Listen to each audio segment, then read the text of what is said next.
আসসালামু আলাইকুম দর্শক, স্বাগত জানাচ্ছি নাজমাস কুকিং স্টুডিওতে। দর্শক, আজ আমি খুব সহজভাবে কিভাবে পারফেক্ট ভাবে মাছ ভেজে রান্না করে নিতে হয় সেই মাছ ভাজার রেসিপি নিয়ে হাজির হলাম।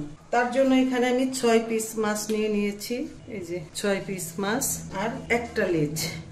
এখন এগুলোকে আমি মশলার সঙ্গে মেখে নিব। তার জন্য প্রথমে আমি হলুদের গুঁড়ি দিয়ে দিচ্ছি। রং হওয়ার জন্য একটু মরিচের গুঁড়ি দিয়ে দিচ্ছি স্বাদ মতো লবণ। এবার দিচ্ছি একটু রসুন বাটা। রসুন বাটাটা ব্যবহার করলে মাছের যে একটা গন্ধ থাকে সেই গন্ধটা চলে যায়।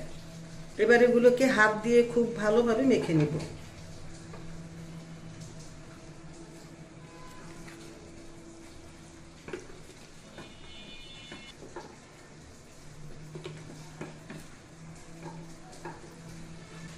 এবার এর ভিতরে আমি একটু রান্নার তেল দিয়ে দেব। এই যে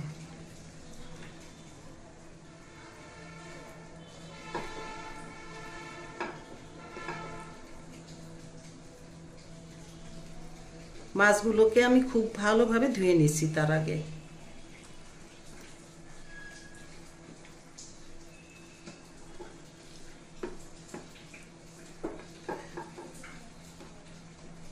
এই মাছের টুকরোগুলোতে লবণ, হলুদ, মশলা এবং তেল মেখে নেওয়া হয়ে গেল। এখন এটাকে আমি 10 মিনিট রেখে দিয়ে তারপর আমি এগুলোকে ভেজে নিব। ফিরে আসবো 10 মিনিট পরে। ফিরে আসলাম 10 মিনিট পরে। এখন আমি মাছগুলোকে ভেজে নেওয়ার জন্য চুলায় একটি কড়াই বসিয়ে দিয়েছি। এখন কড়াইয়ের ভিতরে চুলার তাপ আছে এভাবে গরম করে নিব। 1 ছিটা লবণ দিয়ে নিব যাতে করে মাছটা দ্রুত উঠে আসে। স্টক যেহেতু নন স্টিক না, এ কারণে সন্দেহ আছে যে মাছটা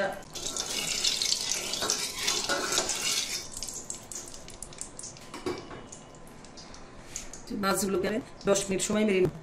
মাছগুলো তুলতে কষ্ট লেগে যেতে পারে।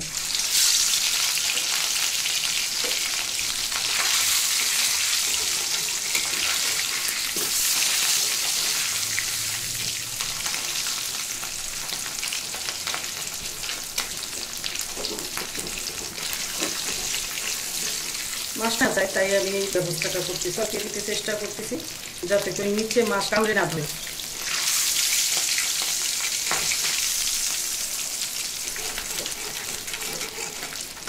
সবচেয়ে ভাজা কিন্তু এমন ভাবে নষ্ট হয়েছে যেগুলি আসলে কেন মজা লাগে।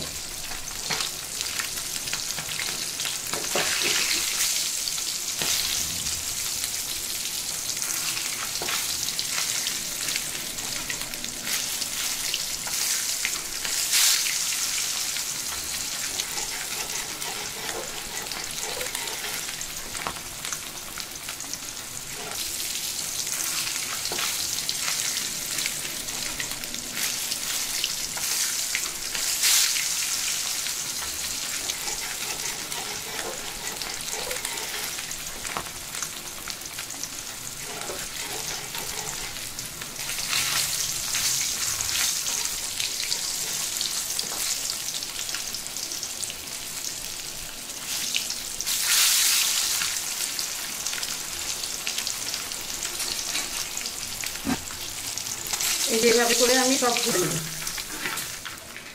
হালকা যেহেতু আমি মাছগুলো রান্না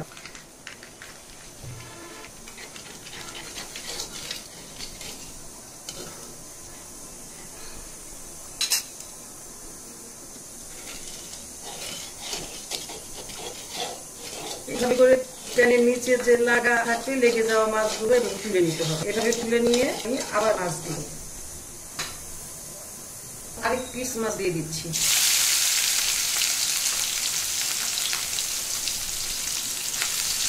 এখন আর কিন্তু লেগে যাবে না। ওই প্রথমটাই একটু কষ্ট হয় না। এক মিনিট ভালো দেবো, পরবর্তী পিসটা ভেজে 1 মিনিট। এখন আর কিন্তু লেগে যাবে না। ওই প্রথমটাই একটু কষ্ট হয় না। 1 মিনিট ভালো দেবো, পরবর্তী পিসটা ভেজে 1 মিনিট সময় থাক। ফিরে আসলাম 1 মিনিট পরে। এবার একটু আবার উঠিয়ে নিচ্ছি।